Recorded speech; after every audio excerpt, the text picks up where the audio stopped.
Hey, welcome in to the Bobby Carpenter Show. Excited to have everyone here with us today. And my goodness, is it a big show? Huge win. Buckeyes down the Hawkeyes 35-7. It's like 5 teams, count them, 5 in the top 11, all lost. 4 of them were big favorites. One of them, Missouri, being an underdog at Texas A&M. They end up getting beat, and they get trounced, for heaven's sake. So obviously not as much juice down there as they would have liked, but in doing that, that changes the AP, that changes the way everybody's supposed to where they're matched up. So it will be a top 5 matchup Saturday night in Eugene. So very, very excited for that. Going to be a big one. But before we dive into that, the Ohio State Buckeyes, they did play the Iowa Hawkeyes, and we're going to be joined by Lathan, Ransom on at around 12:40 ish, as he always does each and every Monday, break down the game and what they got looking forward coming up to this week. This Schlegel wasn't exactly what you would call a matchup game, but it was the best test of yet. Iowa, I think, while it wasn't a matchup game, meaning it's good versus good. They're equal to you at most positions. I don't think that's the case, but there were a handful of spots that you could look at in like units. You could say, hey, Iowa runs the ball really well. Are we going to be, can the Buckeyes slow down Caleb Johnson in that rushing attack? Hey, their defense is really good up front. They've got a great front seven. They've got generally a pretty good defense. Will you be able to run the ball in the 4th-ranked rushing attack Saturday afternoon in the shoe? And Iowa, they don't do a lot of exotic things. They didn't come out. They weren't going to blitz a ton. Like, that's not in their DNA. That's not who they are. But they do force you to execute and to beat them. They do not give you the game. And so it may not have felt super flashy after the Buckeyes get that opening stop. They get the ball. They march 88 yards on 14 plays, ultimately capping it with a touchdown. Got a little bogged down after that. But Schlegel, your initial thoughts as you watched that game of kind of the different matchups, the things you saw out there, and how it looked and felt. So many things to digest there, Bob, right? So the reason they got bogged down was because they had self-inflicting wounds. JJ turns the ball over on what he thought was going to the house, probably didn't feel the guy. And guess what? Kudos to Iowa, like knocking the ball out. 34 is a really good linebacker. Dude's feeling dudes. I like the way that he played. But, and then there was the interception that Will had, right? So, again, defensively, what do? Sudden change. Don't let them get any points. Great job defensively. The first half was all about the defense and the fact that Caleb Johnson only had 19 yards rushing going into half, and we had over 200 yards of offense. You're like Ryan Dave's looking at there like it should have easily been 21-0. Now, Again, it's Iowa. In matchup games like we're going to play next week, you need to be able to convert those. And I automatically felt when JJ took that one, I think it was Q had a big run. JJ hit that one, 2 plays, you're already down there. And I was like, man, we're going to score. And you think about this game, even though they scored late into the 4th quarter when we had some of our backups in, that's still not excusable. I mean, Caleb Johnson had all of his yardage probably in the 4th quarter. That being said, it's 35-7. Could have easily been add on another 14, 49-7. Still, great performance. They did what they needed to do. They bounced back. They went into the locker room. They regrouped. They came out and they hung 28 on them very, very quickly. Now, I'll say this too, last thing. The reason we wanted this test and we people talked about this test was the fact that you had the number 2 running back in the country. You had a defense that has only allowed people to be in the red zone 3 times. They haven't given up a first possession touchdown since 2021. So you're looking at their defense and what they do, and Kirk Ferentz on his 199th win, sure in hell ain't going to get that to shoe.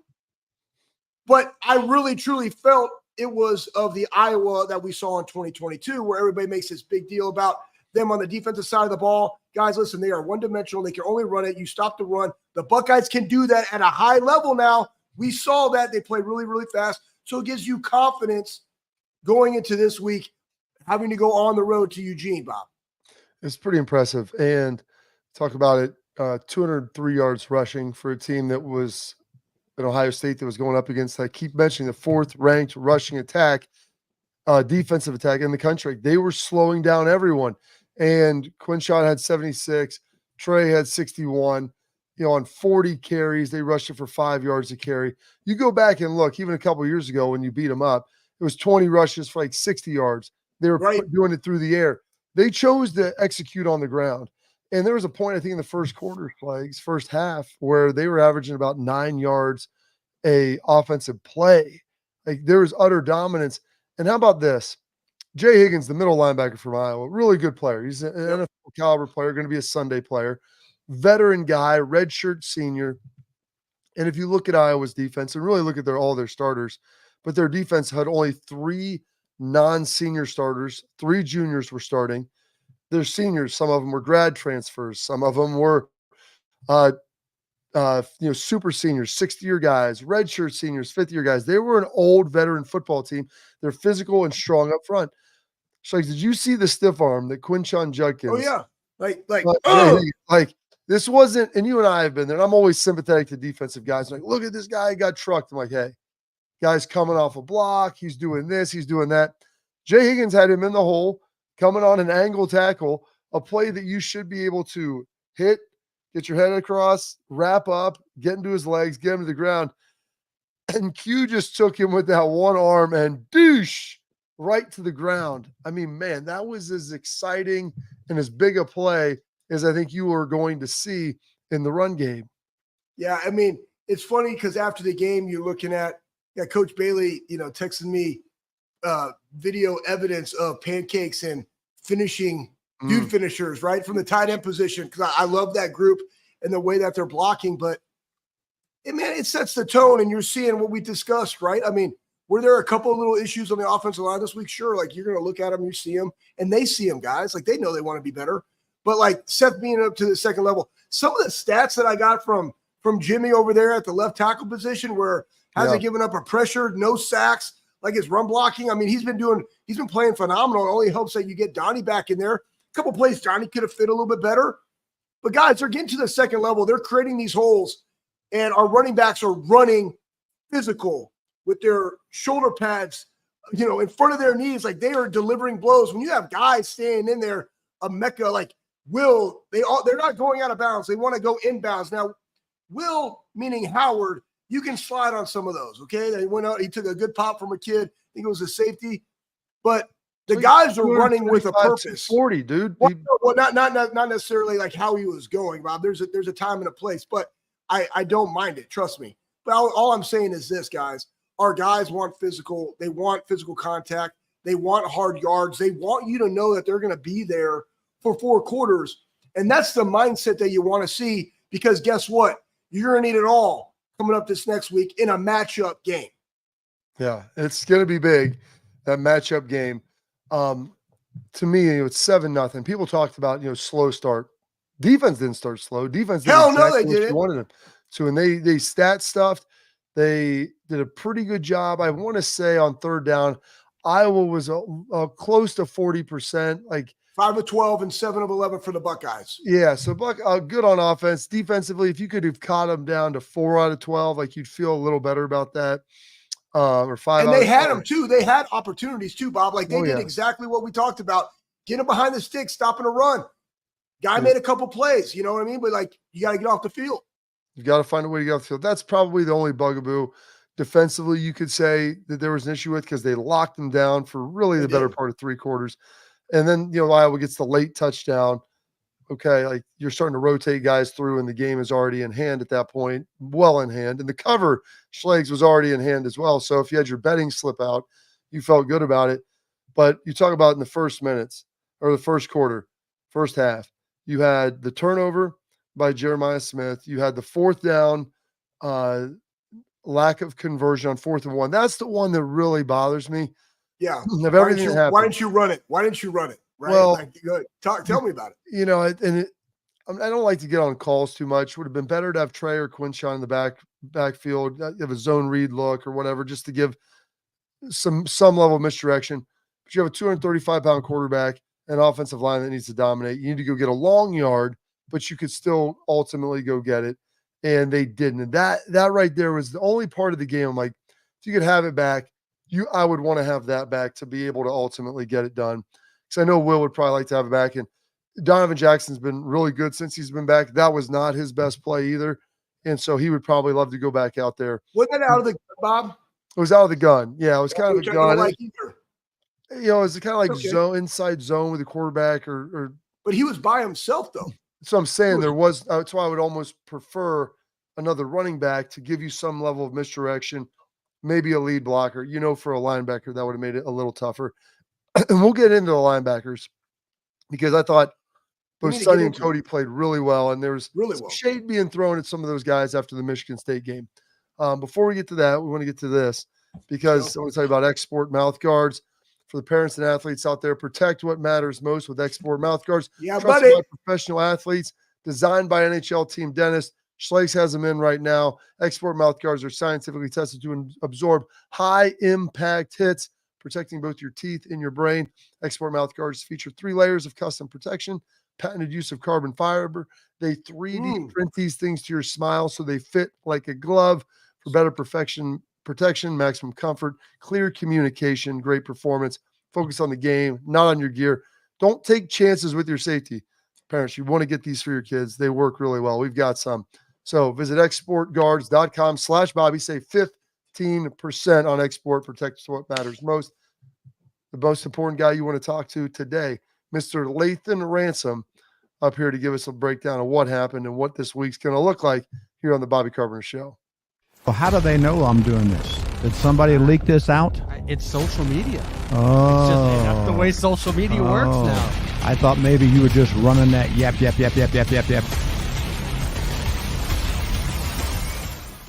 Welcome to Big Play, a sports media team that started back in 2014, and now we're not in a garage.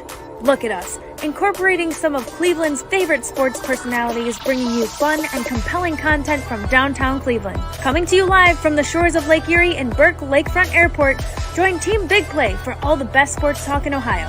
Check us out on social media at Big Play, bringing you fun and compelling content from downtown Cleveland. I don't buy into this nonsense, this conspiracy nonsense that he's got his money and he's dogging it. That's ridiculous.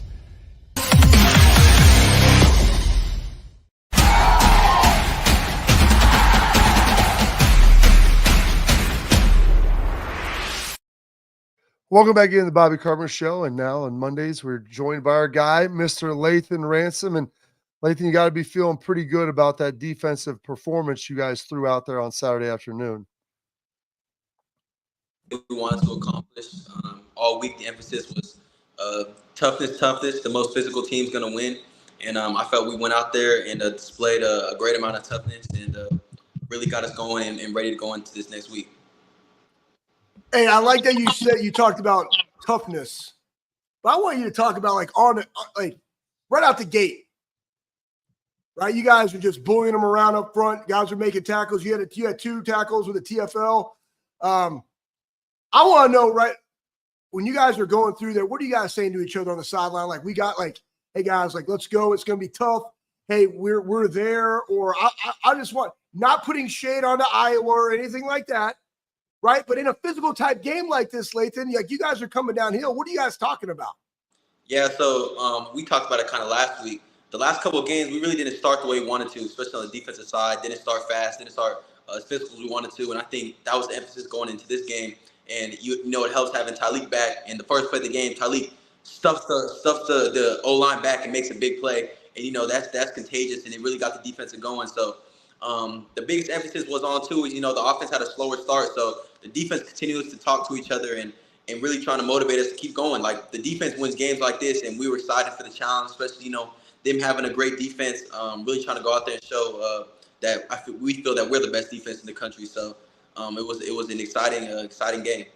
So you talked about obviously starting fast and the week of practice. The preparation to me is always what Lathan leads to these type of games where you feel like you go out there, you play pretty darn clean on the defensive side of the football, execute really well, limit the explosives, and really take care of business. What was the week of practice leading up? I mean, when you play these running teams, good versus good, the physicality we know is a big piece of it. More physical week, like how do we get prepared for a team like Iowa that's kind of unique in what they do?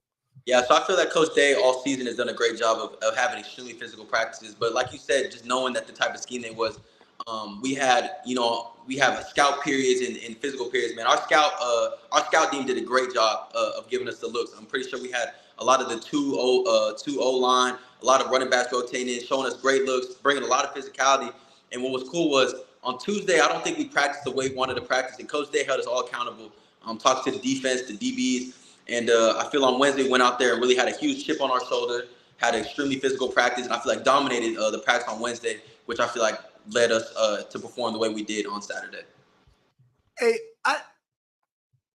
in the world where everybody's talking about, modifying and holding guys out and the physicality of practices, and honestly, man, when you're really physical at practice, you got a chance to get hurt every time you step on the field. How do you respond to that, right? It's up to the coaches. It's up to you, Lathan, to be prepared to take care of your body. Is it a combination of both? Because he could have just said, hey, we're on to Wednesday, but no, it was still a physical Wednesday. So me just being someone who has been hurt before, I've kind of learned that you have a higher chance of getting hurt if you're constantly thinking about, oh man, I can get hurt this practice, or I can get hurt this game. So I try to go out there and play fearless and just be myself every chance I get, whether it's practice, whether it's a walkthrough, whether it's the game. I try to go out there and go 100% because me personally, I feel better about the game when I've had a hard physical Tuesday, a hard physical Wednesday. I always feel more confident going into the game. So I always try my best, and I think our team does a great job about. We're never have dudes complaining when it's real physical on Tuesday and on Wednesday. Dudes do a great job of just with the leadership of our team stepping up, embracing those hard days because we know what it's like to get to games and not be prepared physically or mentally, and that's not what we're trying to do this year. Yeah, you're leaving no stone unturned. Hey, here's another thing. Iowa had only given up 4 sacks all year. You guys had 4, and I bring this up because you had a great coverage on that flea flicker, probably came from some film study, but just tell everybody how the compliment of the coverage from the BIA, right? BIA helps allow all those sacks to happen. Yeah, so I think we just established our game plan well. Like you said, get a stop on first down, second down, so get them in 3rd and long and force them to have to throw, which we really didn't feel that there was that was part of what they wanted to do in their game. And then we got into the coverages we liked, and like you said, all we got to do as DBs is get the quarterback to hold it for about 3 seconds, 4 seconds, and we know on that 4 second our D line is going to get after them, and I think we did a great job of that. And our D line played outstanding. Ty played great. Ty Lee, JT, Jack, all those dudes that rotated in really showed up and handled business. So what's the focus of this when you're playing a team like Iowa? Big run and defensive line, as long as they do a good job not, resetting the line of scrimmage and making sure there's not a push, linebackers fill it up. But, you and Caleb on the back end, you have to kind of fit where needed and figure that whole thing out. And that's whenever you get those explosive run gains, either A, they're getting a big push, or B, there's that misfit. This week with how they ran the ball, what was the focus? How do you prepare to make sure that you're fitting up this run game of what they like so much? Yeah, biggest thing is everyone needs to do their job. The biggest thing that Iowa does such a great job at is they took advantage of someone would misfit or step out of their gap. Their O-line, very veteran, great running back. And when someone would step out their gap or, trying to do too much, they were being exposed to play. So that was the emphasis this week on, everyone just doing their job, fitting it right.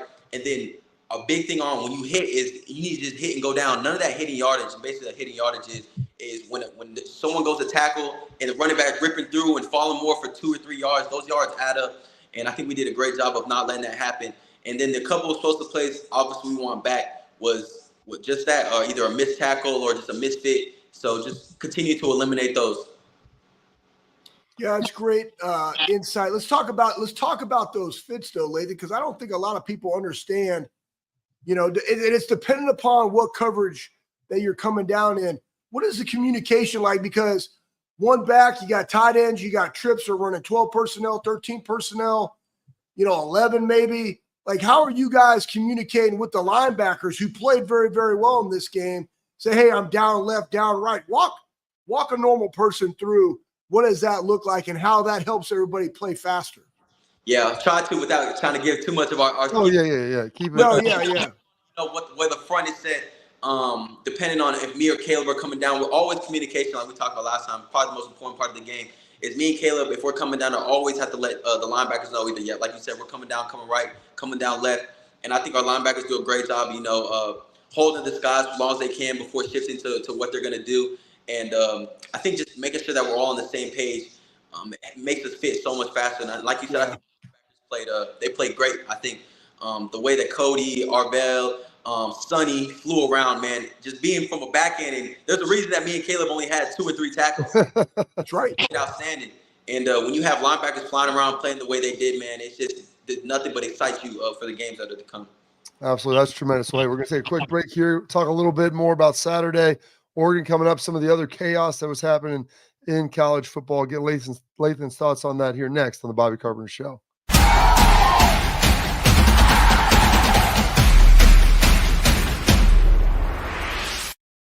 We were called soft last year. You don't want to be soft, especially when you come to the playoffs. So that's going to be a process throughout this season of establishing us as a harder team here in the. I'm Garage Beer, and this is Bobby Carpenter. Garage Beer. Beer flavored beer. Beef with an F? Okay, my bad. It's crisp and cool, and it doesn't taste like. I'm Bobby Carpenter. I drink in garages because my wife says I don't belong inside. If you like a cold breeze on your bag, drink Garage Beer. It's American, and so can you. Garage Beer. Beer flavored beer. I don't buy into this nonsense, this conspiracy nonsense that he's got his money and he's dogging it. That's ridiculous.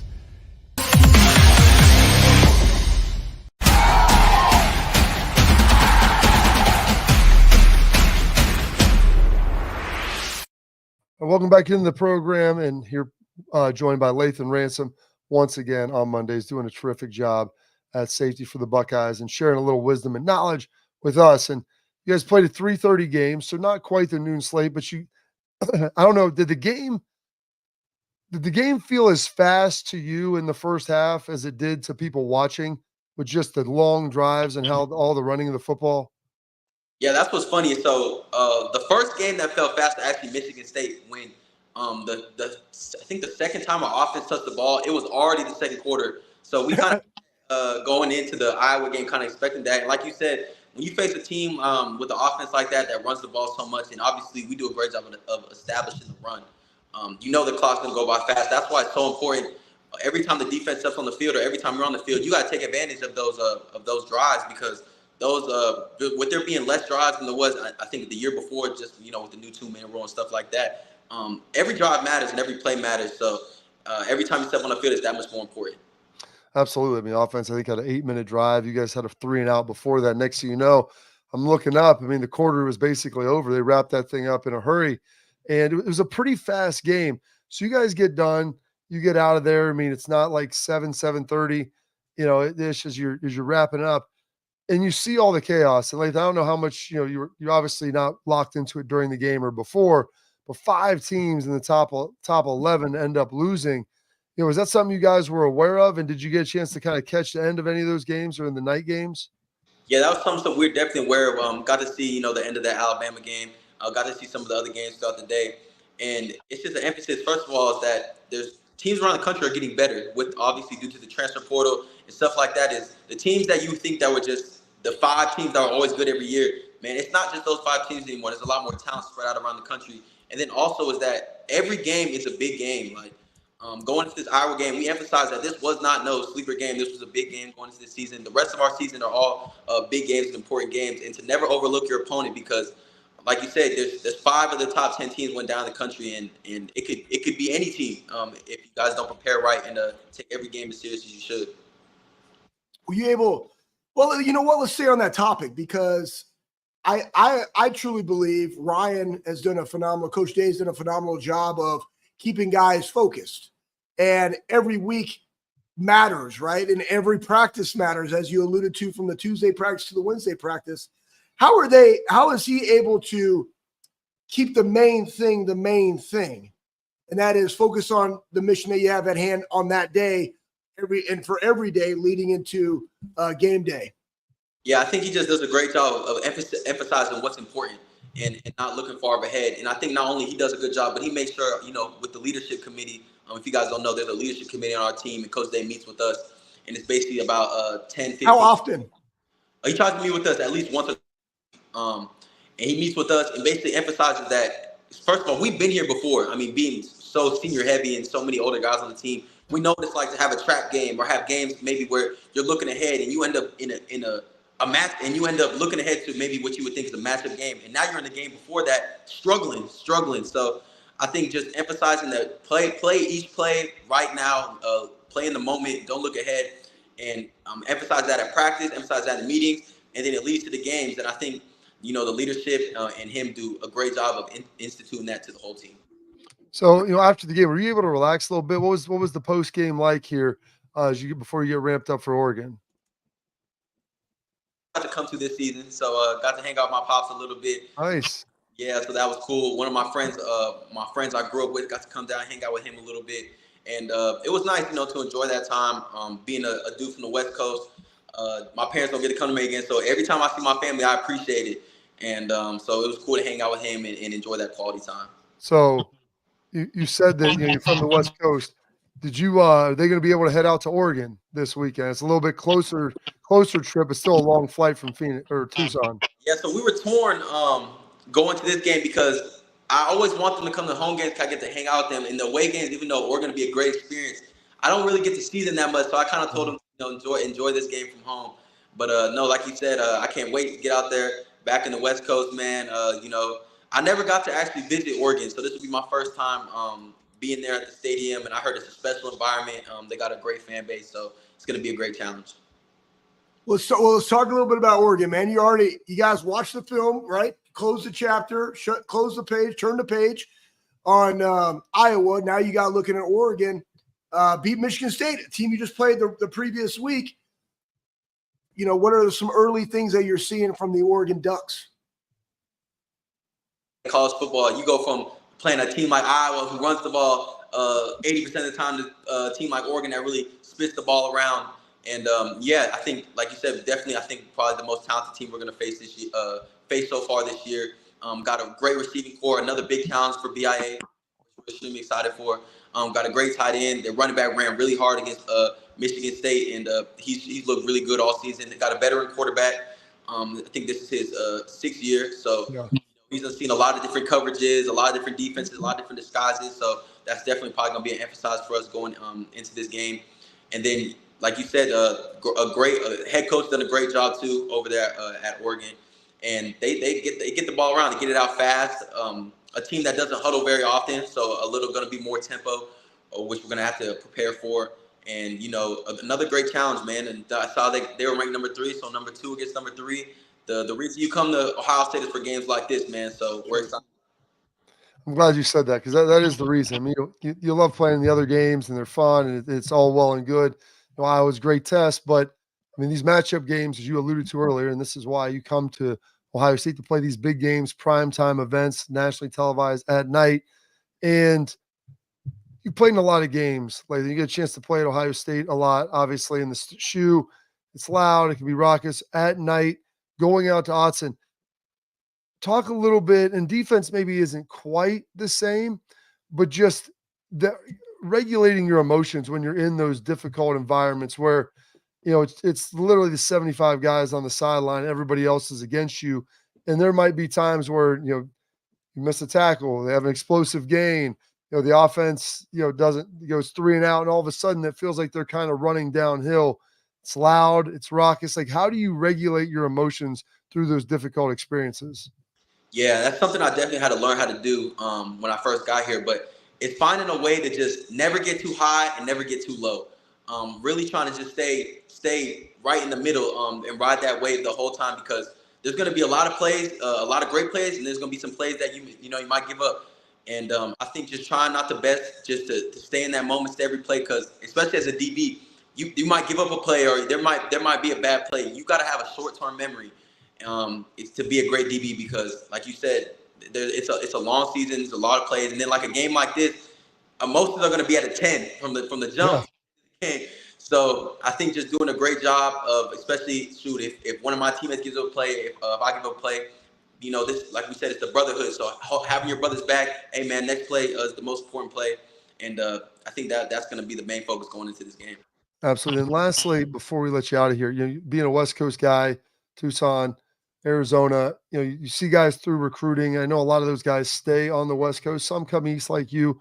I mean, do you know anybody up here at Oregon, like some of the other guys on the West Coast, I mean, that are on Ohio State? Is this something where there's other guys that are recruited that you've seen other people around here that maybe there's a little more juice for this with this game than normal? Yeah, first of all, there's going to be more juice for this game because I was on the team that lost to Oregon a couple years ago when they came here. So I definitely didn't forget. Stop the crack toss. You good with that? Yeah, that was a frustrating loss. Definitely that one. I will never forget that one.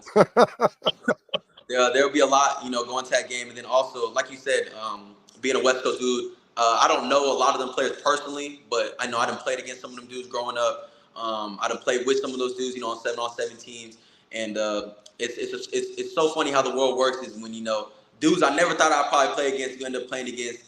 So, I'm extremely excited. A lot of people, everyone's going to be tuned in. So, like you said, you come to Ohio State for games like this. So, there's no reason this shouldn't be an extremely juiced up emotional game. And we can't wait to do it. And we're ready for the challenge. Hey, well, we're excited, Lathan. Thank you for spending some time with us today. You're always so gracious to do it. Great game. Defense played phenomenal. We need another big performance like that, and I know that you guys will be able to provide it. So as long as you get that crack toss stop, man, we'll be all good. You're not the only one that's remembering that. So have a great week of practice. We'll catch up with you soon. Appreciate you guys. Thank you, guys. All right, that is Lathan Ransom, one of our favorites, one of the best. And Schlegel, I'm glad he brought that up. I had completely forgotten and kind of erased that from my mind.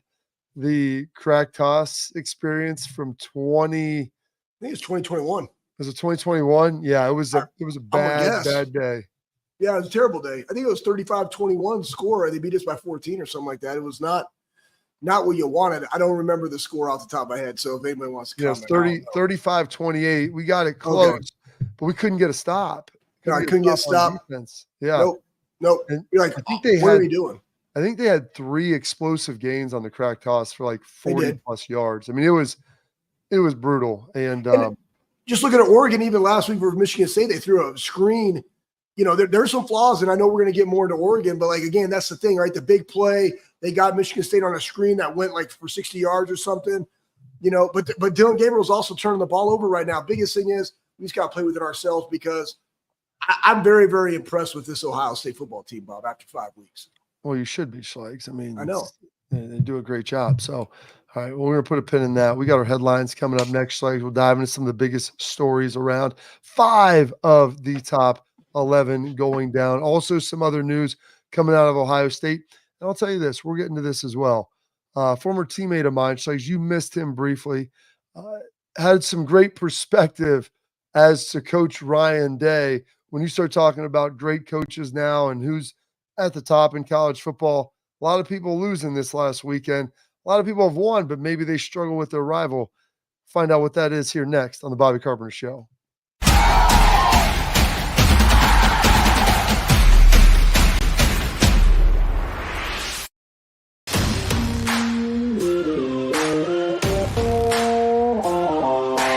Hey, what's up, everybody? This is Bobby Carpenter. I want to give a huge thank you and a shout out to Affinity Whole Health, the leaders in the testosterone replacement industry. I've been on a testosterone replacement program for a few years right now, and I've got to tell you, it's been an absolute game changer. Affinity Whole Health has allowed me to be the best version of myself, both mentally and physically. I loved how easy it was to get started. I booked my free consultation, met with my prescriber, checked my numbers, and Affinity Whole Health designed a program that was customized to fit my needs.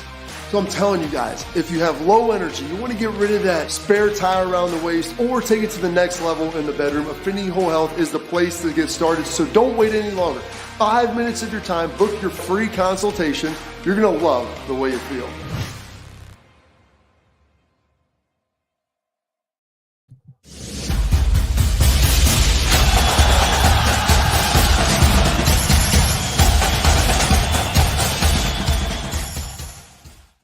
All right, welcome back into the program. And like I said, always so gracious to be joined by Lathan Ransom. Does a great job for us here and doing a great job for the Buckeyes as well.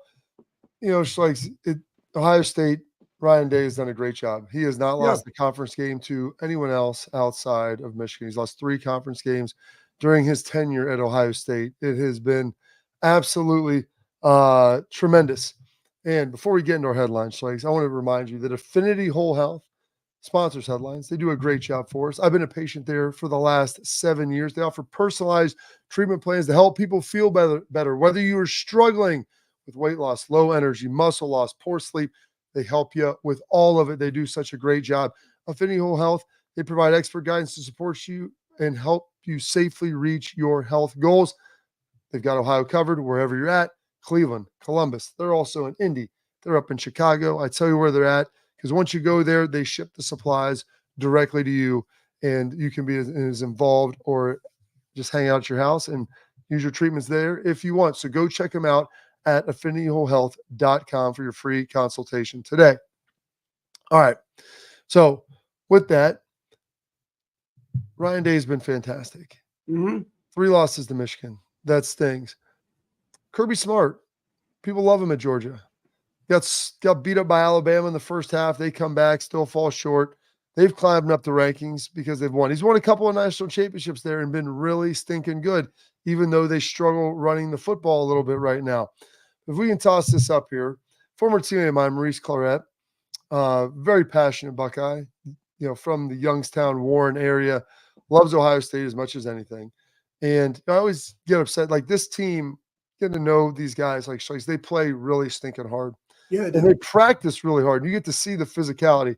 So people sometimes, like Michigan won national championship, they were good. But you need to be able to go up there and you need to be able to get stops. And so, Pat, I don't know if we can throw up the 𝗟𝗓𝗄 tweet about Kirby Smart and his record. And despite winning 2 national championships, you look at him 88-6 over his career.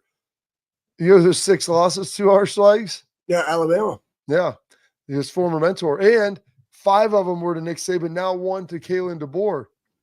And so you begin to ask yourself, like, Maurice had a great tweet about, like, just understanding what you have at Ohio State. And the expectation is to always beat Michigan. Absolutely. That's real. But knowing, like, it's a lot harder for people sometimes to go out and get these victories than maybe you think. And maybe it's not necessarily what's going on, or you think it's this in practice or that. And sometimes there's other areas you can improve. And I give Ryan a lot of credit for being a coach in his first job who has looked, and talked to people for counsel and guidance. And you're always trying to improve. And he's leaning into that.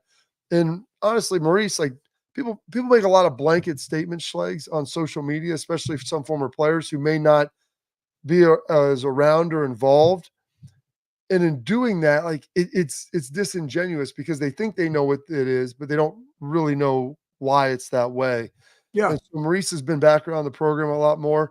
And I think he has a firm appreciation for this running back room, for the offensive line, for the toughness that this team has now. And I think when he tweeted that out, like, hey, listen, there's other people that have had a lot of success that may have had some struggles with one team or another.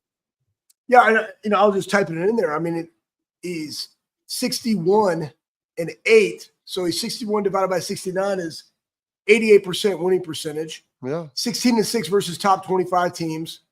Big Ten record, whatever, only 3 losses. Never had the trap game, Bob, which we talked about last week. Trap house, right? I mean, trap houses, trap queens, none of them. They're not there. Okay, so that being said, I think that once people get in, and again, I don't listen, or if I do hear somebody that's a former player that says anything, Bob, and just like I do, we're very, very defensive of those guys and even the staff because they lead you to they warrant that because of the way that they handle their business. And I'm like, hey, listen, your perspective is wrong. I'm here to tell you why. And if you don't like it, continue to do it. I don't give 2 shits about it, but it's the reality of the situation. And those are things that you and I can discuss with people because it's real talk. And I will say this too. Say it, baby. There is a lot of coaches out there that pretend to coach really hard that don't coach really hard. I have this conversation all the time with strength coaches. Are you coaching or are you just watching? Right? Like, I know this when I coach. You're coaching 100%, man. Like when I coach, I don't care if you're 7 years old. We had Declan, our buddy Doug Dash's son, came over to the Armory. I just want to see Doug. You got to go out with some drinks with him. I had to go back to the farm and sleep. He came over. We just worked out for 45 minutes, man. Me and Dad, I'm sweating, right? I know no difference than training a 7-year-old. I'm talking about the way that I coach than a professional or somebody at Ohio State or my 18-year-old or my 16-year-old or my 12-year-old. Doesn't matter. I coach them hard, man. And there's a difference. And I love the way that Ryan and this coaching staff, the expectation is you're going to coach hard. If they don't perform, it's on you. And now you said preform again. It's perform. No, just like program. You got that from Pat. Like you want people to be in a program. Preform. You know, like yeah, preformed and ready to go. Right? Yeah. And listen, man, you got to. There's a standard, and they're going to hold you accountable. I will say this: like those are areas a lot of people don't like in coaching, because to be consistent day in and day out and coach and be fanatical about the preparation and the things that you do to allow your guys to have success. People out there think that's intrinsic and that they all possess that. That is false. Just like it's false that everybody at your business has a high give a shit factor and wants to go out there and is passionate about their job. That is false too, right? But you got to hold them accountable. You got to give them a little bit of the excitement as to why they're doing what they do. I think Ryan does a phenomenal job. And it's been better for him to be able to do it now because of having Chip Kelly, so he can actually see the 30,000-foot view and be and go to other guys' drills, as opposed to being a quarterback coach and or coordinator and a head coach. Boom. Thank you, Reese. Poof, David Copperfield. Buckeyes. Reese, thank you for posting that. I love it. It was good. And it was glad because Maurice was hypercritical after the Michigan game. Like, I've talked to some of our own teammates, like, hey, I don't blame him. Great. He wants to have guys around. Come through. Take a look. Take a peek. Just see what you think about it. And that's where that Michigan game, Bob, again, we go back and again, forget all the Connor Stallion stuff. Forget all that things. People forget, like, Urban. This is facts, man. Urban was playing against, what's that guy? Rodriguez and Hoke. Brady Hoke. Guys, listen, man. And then he went into hardball. The Michigan teams of that time were not the Michigan teams of the last 3 years. They were not, man. They just weren't. They were built a little bit different, regardless of the cheating. Veteran guys win in college football, man. So I say all that to say this. It's okay to get in the weeds and to talk stuff. If you want to see what really is in there and you're a former guy, boom, get in there. You're more than welcome to. If not, ask us, because I'm going to give you a real unbiased perspective. So are you, Bob. That's what we do. Absolutely. All right. Well, we're going to wrap that up. That was our headline. Wrap that. Brought to you by Affinity. We promised we were going to get into another former player, maybe something that was going on, maybe a lawsuit that is against Ohio State, Big Ten, NCAA. We'll dive in that. And there's one great question, Schlegel, that I saw in this about guys being open on the defensive side of the ball. What's the problem? How do they fix it? We got all that coming up here next on the Bobby Carpenter Show.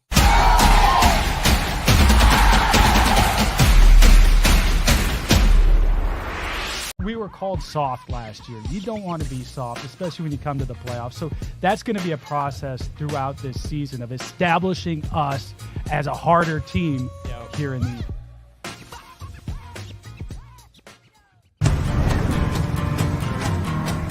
Building a home for the people who are worth it. Stepping out, throwing in a line, and dropping the tailgate for a picnic.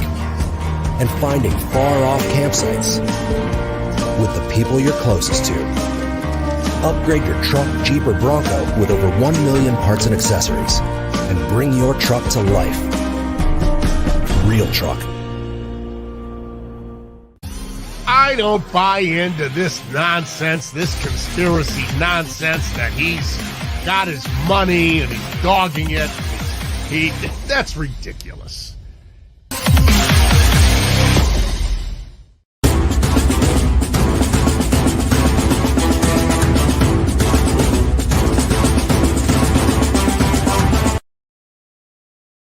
Welcome back to the show. We are doing some tailgate talk now, brought to you by our friends over Real Truck. They're the best. Number one truck accessory brand in the country, folks. They've got top selling upgrades to make your truck the ultimate truck for the ultimate tailgate party. All the work you need to do around this fall, they will take care of you. Gear up this season. Bring your truck to life at realtruck.com. All right, Schlegs. We're gonna get to this here This could be right a fast out of the one. jump. Let's go. Pryor, Yeah, former Buckeye, Buckeye. filed a lawsuit against Ohio State, Yep. NCAA for name, image, and likeness. It's a similar lawsuit to the one that Reggie Bush filed against USC in late September. Suit claims that the NCAA, Big Ten, and Ohio State regularly utilized his name, image, and likeness, his teammates while they were in school from 2008 to 2010. Systematically did all this, yada, yada, yada. Now they're doing the pay-for-play stuff and just basically joining and hopping in to a lot of that before this stuff gets wrapped up with the House lawsuit. Kind of your thoughts on this, Schlegel? I mean, I honestly, guys, I'm not gonna lie to you. I have no thoughts about this kind of No stuff. thoughts? No because craps?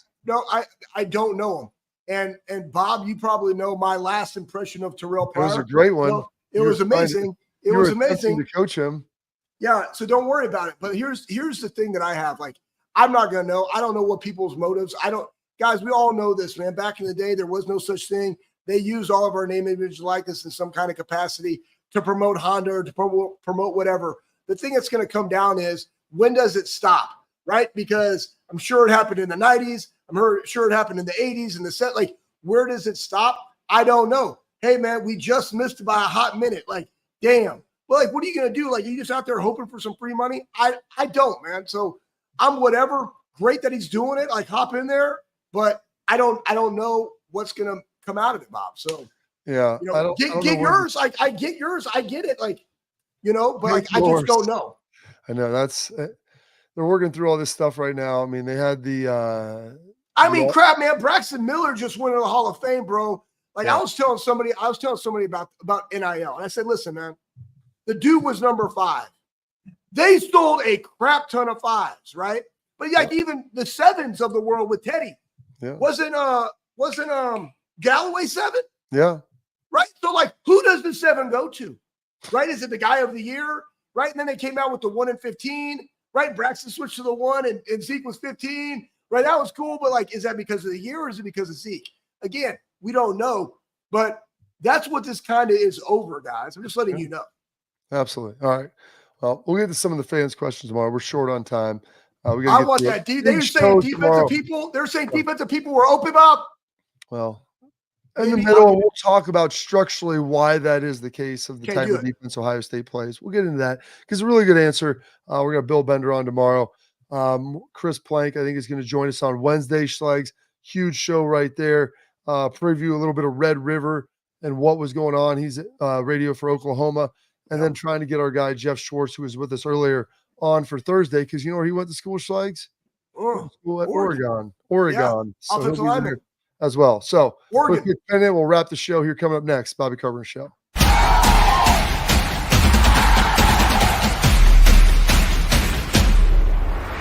We were called soft last year. You don't want to be soft, especially when you come to the playoffs. So that's going to be a process throughout this season of establishing us as a harder team here in the. I'm Garage Beer, and this is Bobby Carpenter. Garage Beer. Beer flavored beer. Beef with an F? Okay, my bad.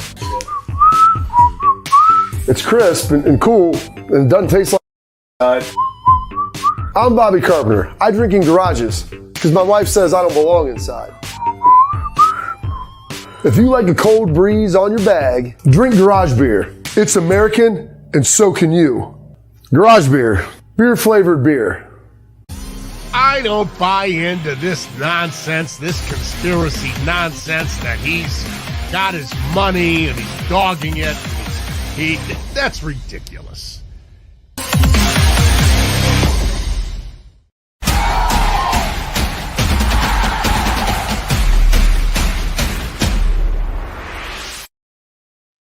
All right, Schlegel, you got about 30 seconds to wrap up the show. I know you're fired up. What are your parting thoughts? Yeah, parting thoughts are this. I just love the way Ohio State defense came out. They played fast. They played physical. It was a very good test to see what they could do versus a team that's going to run the football. Looking good this week in a matchup game, going to Oregon. Excited about where this team is and to be on display at 7:30 in Eugene. It's Eastern Standard Time. Can't wait to watch the Buckeyes play. All right, that's all the time we have for today. Stay locked in. Tune in tomorrow for another great episode edition of the Bobby Carpenter Show.